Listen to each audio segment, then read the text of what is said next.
వారితో మీరే మాట్లాడబోతున్నాం తండ్రి. Lord, let this evening be a change, Lord, in their lives, Master. నీకు స్తోత్రమయ్యా. మీ దాసుల నుంచి నడిపించి నీకు స్తోత్రం చెల్లించున్నాను తండ్రి. మీరు చేసిన ప్రతి ఒక్క మేలుకి దేవా మీకే వేలాది స్తుతులు స్తోత్రం అర్పిస్తున్నాం తండ్రి. నీకే స్తోత్రమయ్యా. Let's all thank God in our hearts. ఆయన చేసిన మేలను ఒకసారి జ్ఞాపకం చేసుకున్నాం. మరి ఎన్నో జీవితాలు నశించిపోయినాయి. మరి మనందరికీ తెలుసు Lord, so many have passed away.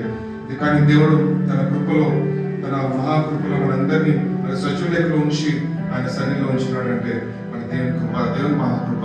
Let's all thank God so for His goodness. He's a good God. He's a good shepherd. మనల్ని కాచి కాపాడి మరి సంరక్షించి పోషించే దేవునికి ఒక చిన్న థ్యాంక్స్ ఆఫరింగ్ మనం ఇస్తాం. Lord, we thank you, Lord. We praise you, Jesus. We lift your name on high. Thank you, Jesus. Thank you, Jesus.